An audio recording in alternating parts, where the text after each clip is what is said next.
So college basketball Offense. season is getting underway, and we just wanted to tape a little message for all of the walk-ons out there as you guys prepare to get yourselves on television. It's been a long journey, right? You've been through the summer, you've been through the off-season grinding with the guys, and now comes your time. Now comes your moment of glory, riding that bench. We need to see some really good bench celebrations this year. Absolutely. That's what we're looking forward to. Pull out all the stops, especially if you know you're going to be on a nationally televised game. We need to let the people know. Also, when you do get into the game, because this is often blowout season, so walk-ons are going to get pretty much the only playing time that they're probably going to get all year. Your team is going to be up 50. You're going to get in the game. As tempting as it is, don't you dare take a shot. Don't you dare record an assist. Don't you dare get a rebound.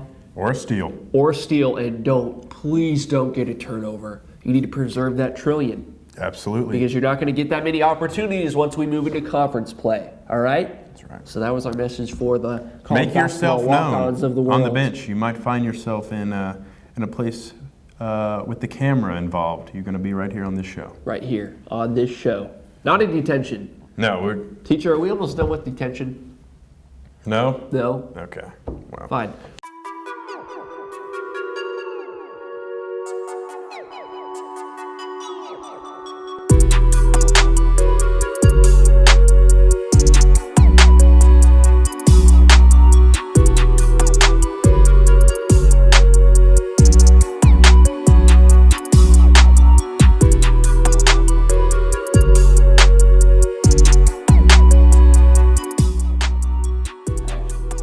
Welcome to the Walk-On Diaries podcast, episode 12. Back here in the studio, out of detention. Switch seats. We served our time, and I'm a changed man. You'll never streak down the football field again. And I know for a fact that you will never poop yourself in the Cage Center pool ever again. I learned my lesson. Absolutely. As did I. But yeah, no, I mean, people talk about when you go in, things happen, you come out different, and I feel like it's exactly what happened to me. Yeah. During that 30-minute detention. Me too. It was in horrible. Laughlin 104. It was horrible. Did you just go Mr. Miyagi on us? There was a floating fuzz I grabbed. What? I mean, a fly that I caught with my fingers. I don't like sitting over here, I can tell you that right now. Really? I kind of like it over here. Yeah? Well, don't get used to it. Kind of getting used to it. So just don't get used to it. 'Cause it's messy. We've got a great show for you guys today. A lot of segments that we're really excited about. But we do have to start off with some bad news. Last night, Monday night, one of the worst losses in the history of sports, a tremendous upset, saw Kawhi's laugh go down in the quarterfinals of a 3v3 A-League Berry College intramural playoffs to the higher-seeded Titans. And so the glorious run, fall 2019, of Kawhi's laugh came to a close. I got some choice words about that game that I'm not going to say, but it wasn't pretty at all. I've been in a couple dogfights, man. I've been through a couple hard campaigns, but man, that season, that game, there was nobody, no group of men I would have rather gone down. No other brothers I would have rather perished alongside than the ones that took the hardwood last night. Yes, we lost by 14. Yes, the referees were god-awful. Yes. God-awful.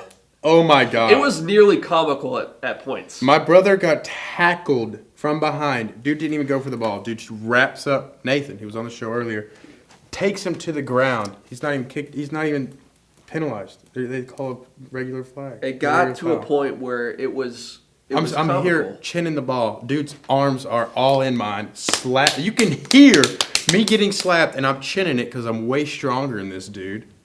And nothing was called. Everybody on the sideline that was watching, the thousands, the stands. The other team themselves. The stands of people that were there We're all yelling, foul, that's a The foul. entirety of State Farm Arena was on their feet. There were booing. so many people there. But the ref just forgot his glasses or something.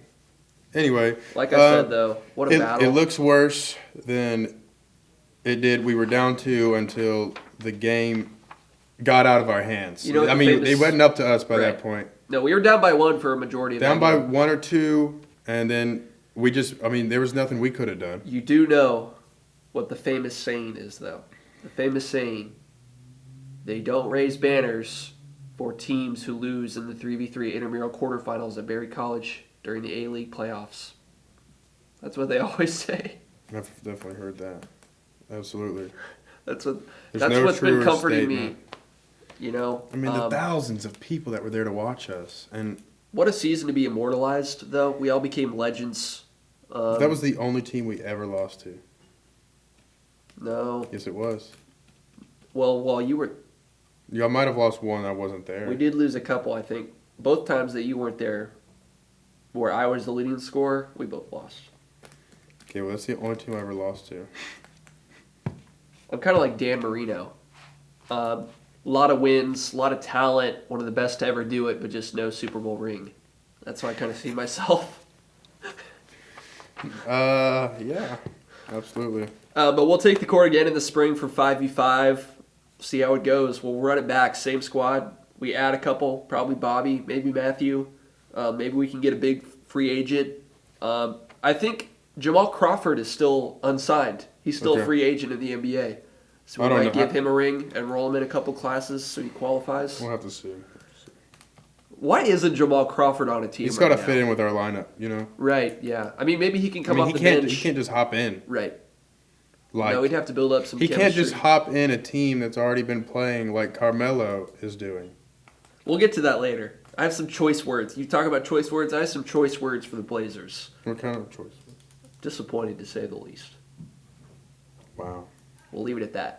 But yeah, that's gonna close the book on Kawhi's laugh for fall 2019, and The book needs to be closed. I'm gonna need Phillip and Matt to take over because I'm just reliving it, and I'm starting to get more and more. Yeah, come on, guys. Thanks. You can be all right, man.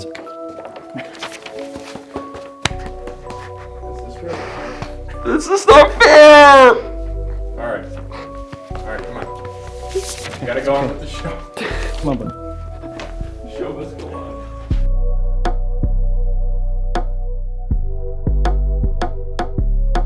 Alright, so here's what's going down. Phillip and I are gonna pitch a movie to our executive director, Noah Severson. And John. And Good one. they're gonna be giving us some words that we need to work into our pitch. And that starts right now. Octopus. Sock. Oh, me again? Yeah. Okay. Mozzarella stick. One word. It's one word. Type it in. And the last word is water. Octopus, sock, mozzarella stick, water. Begin. Alright, let's go. This is a pretty streamlined plot, really. It's pretty easy. It follows a lonely octopus His name's Peter. named Peter. Yeah. Right. Mhm. Now, the thing about Peter is he's drawn to something a lot of other octopi, Octopi, yeah. a lot of octopi aren't drawn to, and that would be Socks. socks. Of course. See, Peter's entire goal over the course of this film, and it's going to be singular. What? It's singular. His entire goal over the course of this film is to pursue a sock on the mainland, right? Yeah, he wants a sock. And this is going to be an animated feature, right? Oh, of course. I think we're going to pitch it to Pixar if we can get it up there, but that's all relative. Anywho. What are we, chopped liver? You're making a pitch right now. So, Peter the Octopi. Octopus. Peter the Octopus! He's on a quest to find a sock. Now, he takes this, he goes up, he manages to get under a U.S. Navy ship, Yeah. which takes him to the mainland, right? And when he gets off of the boat, he befriends Sergeant Mozzarella Stick. Now, Sergeant Mozzarella Stick, at first, get out of here, you stinky octopus. But, he notices there's a certain charm to this octopus. This octopus can salute with all 8 tentacles. And as he approaches Sergeant Mozzarella Stick, who's Italian, Who, by the way, always has a mozzarella stick. he's always carrying one. He's always got one. And that comes in a little later, Yeah, but yeah. we're still in the first It's act. important though, don't forget. So he ends up, grappling up against Sergeant Mozzarella Stick's leg, right? And he reaches into his sock. And Sergeant Mozzarella Stick, remarkably, he sees this as sort of a passionate, embrace. He thinks it's cute Yeah. that this octopus is, attaching to him He's in not really such a scared. way. He's like, Uh-uh. okay, this makes sense. Like it tickles, Yeah. but it's no biggie for him. And he notices that Peter is drawn to his sock. Peter can't stop looking at the sock. And the thing is, this is Sergeant Mozzarella Stick's only pair It's of his lucky socks. sock. It's his lucky sock. And it happens to have mozzarella sticks on it. Yeah. But that's not the point. The point is, he finds it within himself to give Peter the octopus his lone lucky sock. And Peter, he's so happy. He talks. He does talk. He's like, hi, I'm Peter. Right. Well, he can't talk to Sergeant Mozzarella Stick. Cause he can't. What about the water? We weren't there yet. Right. And so So then what happens? So Peter, he gets back underwater. No, that's not it. That's No. not quite it. What happens is Peter loses the sock underwater. Right? Yeah. And he doesn't want to leave Sergeant Mozzarella Stick. And at the same time, we start to notice Peter is starting to get a little dehydrated. He's Yeah. not home. Because home is where the water is. And Peter decides, as Sergeant Mozzarella Stick is shipping off to, you can take that one. Where's he going? As mozzarella stick.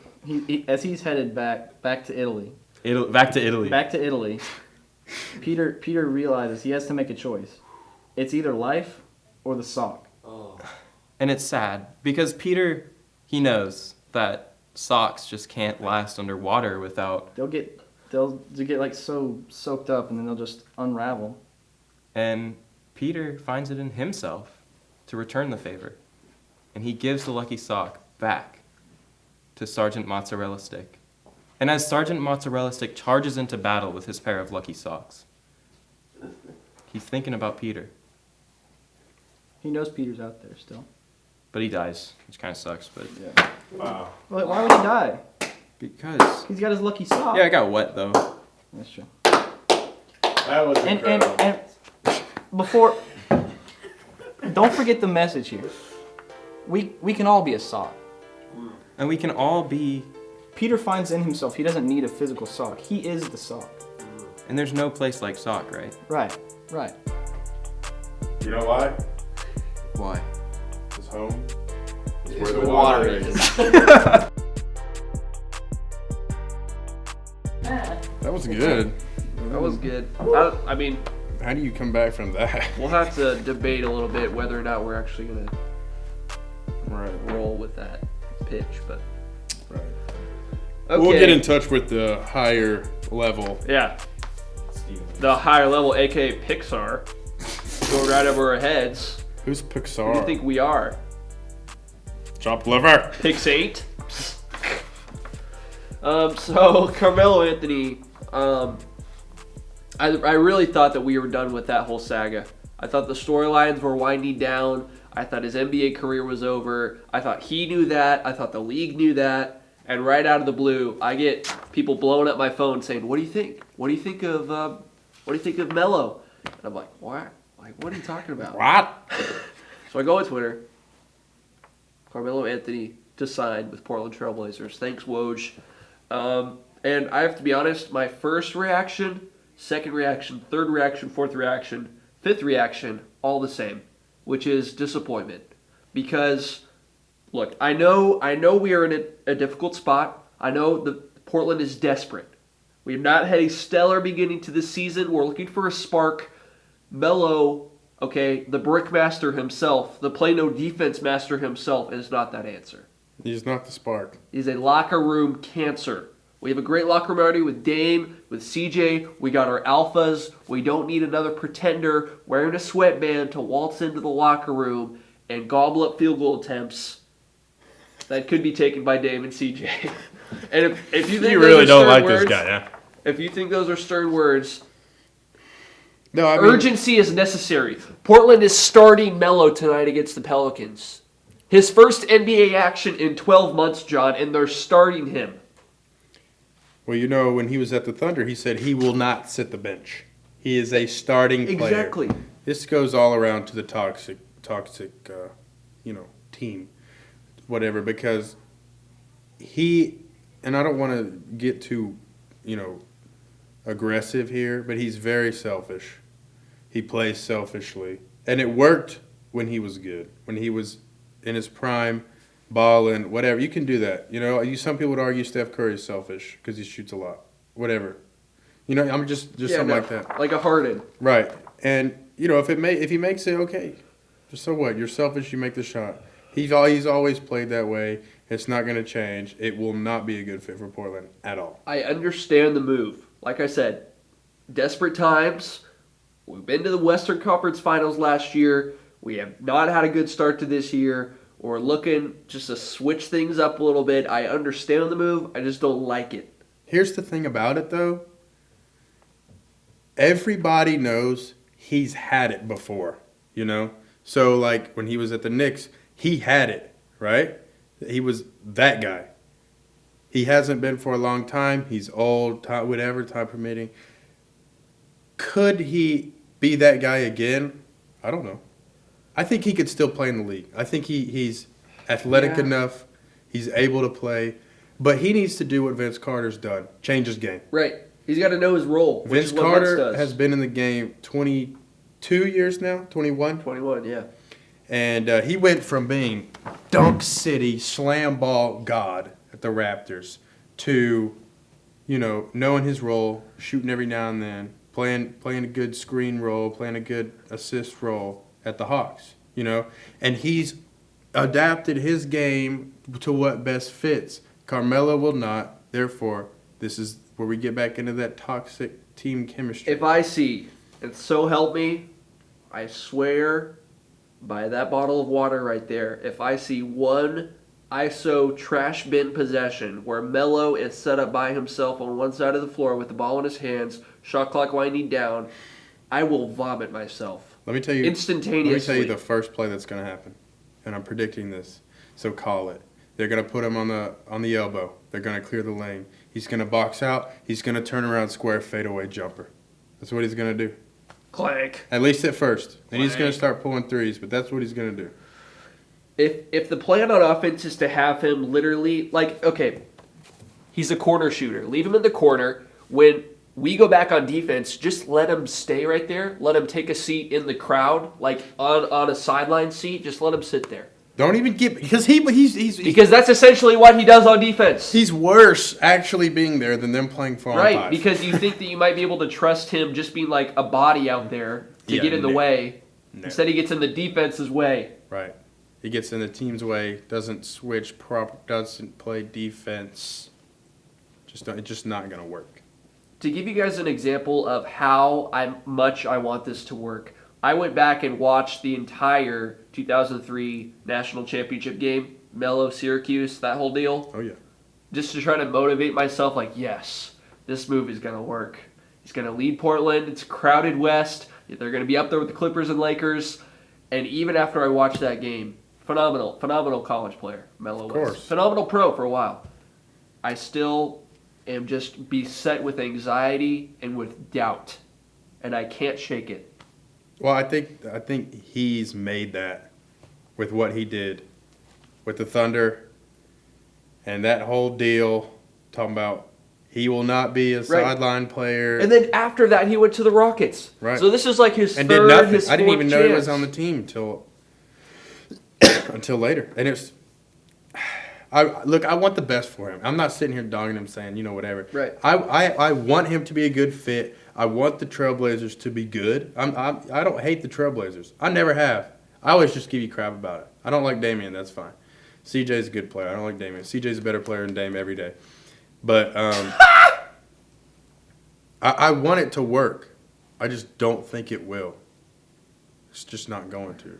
I really hope we're wrong. He's not right for the team. Really hope He's we're not. wrong. But you want something that might make you feel a little better. I had a New York Knicks Galaxy Opal in 2K19 this past year. No. And I dropped like 60 against one of my good friends. And so there's a chance. That's all you need to know. All right, Phillip. Stand up. I'm back. Stand up time. So I met this guy, or I was friends with this guy, and I was like, hey, we should go bird watching sometime. And he was like, all right. And then he told me, he was like, actually, I'm kind of scared. Like, they got vultures and stuff. Like, those things got sharp talons and teeth. And I said, hey, don't chicken out. Because chicken's a bird. Chicken's a bird. And this friend, his name is Matt. Matt. Matt is his middle name. His first name is Door, like doormat. So and so old Mr. Doormat, he was upset one day, and I was like, well, what's wrong? And he was like, man, my boss just keeps telling me to do all these things, and I'm getting real tired and stressed. And I said, hey, don't let him walk all over you. Doormat. Doormat, yeah. That's all for today. Wow. Thank you. Yeah, y'all give us one. Yeah. You won and you won. Jerry Seinfeld. Versus. Begin. Okay, let's start out with the obvious. Peter the Octopus, 8 tentacles. Depends on. Did you know that most octopi are actually very tiny? Like, they're pretty dang small. And they can. Here's the thing about octopi that interests me the most Really? in this 1v1 matchup. They can fit in holes of that size, right? They can just. Right. I don't know what the sound is, but I don't even want to know the sound. But they can get there, okay? And I think that's important on the court. You got to be able to get where you want to get, and an octopus would be able to do that. Therefore, Well, Jerry Seinfeld, New Yorker, he has to be able to get where he wants to get. Navigating the concrete Right. jungle. okay, but can he fit in a hole this big? No. No. No is the But answer. what in a game of 1v1 basketball? Is this regulation or no? Because if not, I mean, it's got to be quite frank, Jerry Seinfeld has the advantage because he can breathe oxygen. This is not a game of underwater basketball. We're on a court, octopi shrivel up have and you die. ever seen the movie Finding Dory? Yes. You remember the octopus throughout the little. John, we're talking about a Sea serious World. game of one-on-one. We're not talking about animated kids movies. Okay, This is what's this octopus's name that doesn't exist? Peter. Peter. He exists. Okay. So you want to talk, real talk. Here's what would happen. I have a serious question. Can an octopus turn off its suction cups? Can it? That's a tremendous question. Can it turn it off? That's very relevant. too. Because if he has the ball in one of his little tentacles and he grabs it and he can't turn off because the ball wouldn't be able to push away. right, but maybe he just slaps the ball against the court, and that's Unless he technically just sucks it up in his arm and just holds it. yeah. Can they turn off the suction Just at within will. the cups and their tentacles? I never questioned it, but now that it's real life, I question. I'm looking it up. Y'all move on. Jerry That's looking Seinfeld, good. maybe. Okay, so he's got the ball. He's being guarded. Octopi, Peter the Octopus will be an excellent defender. 'Cause Is this a giant or a little one? Because there's giant octopus that would make Mr. Seinfeld look like a That's a giant squid. Giant squid? Octopus. There's not a giant octopus. No. Seinfeld makes Peter laugh. Peter's too busy laughing. Jerry goes around him, scoop and score. I think it's a no-brainer. Seinfeld wins, but now so, I'm too. still curious about the suction cup thing. I think that an octopus will be too slow. Seinfeld's quick. Too slow. I think Seinfeld wins 11-0 because an octopus can't stay out of water for that long. And because there's no shot clock Have in you ever one-on-one. seen Finding Dory? There's where no the shot octop- clock in one-on-one. So Seinfeld could literally just dribble it out watching Peter die. But in Finding Dory, that octopus didn't need to be in water for like the whole movie. Octopus skin produces a chemical signal to override the tentacle's suction cup reflex. So they can turn it off. That's pretty dope. I never knew that. That's awesome. Wish I could. Wish I was an octopus. If I may, Oh, you have to consider. Should I come off this? Yeah, sure. Go ahead. Just go ahead and I'll be quick. massage my foot while you talk. Why'd you say No. that? You got to. You got to massage the foot, dude. Okay. You gotta consider Peter's ability, like camouflage ability. I'm done. You gotta consider like he can go like full camouflage with his surroundings, so he can just completely like go on top of the goal, and then Seinfeld can be like, he can try to shoot, but all of a sudden Peter just like catches it and then just throws it in. Why would he throw it in his own? But then Basket interference. Goaltending. 1v1 usually stays on like half court though, right? Yes. But So And I would say it'd work on offense, but he can't make the ball have camouflage. right. So Well, it'd he be a doesn't need floating to. ball. he doesn't need to. He just has to be able to like have that element of surprise. I mean, I see Right, where but you're if- coming from, if but Jerry like just watches the Seinfeld's ball- like a person. That's true, but And old Jimmy, the octopus, Peter. Peter, he don't know how to Plus, handle balls. what good He's got- NBA players do you know named Peter? None. Jerry. you got me. Jerry West. Yeah. Jerry, What's that dude's name? Jerry. the guy from Ben and Jerry's. He knows how to scoop it. Oh, you're right. I'm thinking of Terry. I mean, you said Jason Terry. Yeah. You Jason said Jerry. Peter can't handle the ball, but he's got 8 hands, 8 tentacles. Does he though? 8 tentacles, yeah. But But okay, that's gotta be easy. Counterpoint: instead of a hand, the tentacle is really just one finger. So it's like he just has 8 fingers. Yeah. But then he's still got the suction cup, so it's like even if he's only got 1 finger on it, it ain't coming off. Philip, you convinced me that Peter might be able to score 1 basket. Okay. So I will alter my score. 11-0. It's now 11-1. I think my score's going to Well alter argued. too, Thank you. because Seinfeld would still win 11-0. So, get out of here. Get out. This has been the Walk-On Diaries podcast, episode 12, and we have a big-time guest coming for you next Monday. It's been confirmed. Keith Otto from the University of Louisville will be joining us for what should be an action-packed show. Louisville currently ranked 2nd in the country. Big-time walk-on, big-time program, big-time dude. We're pumped. So join us then.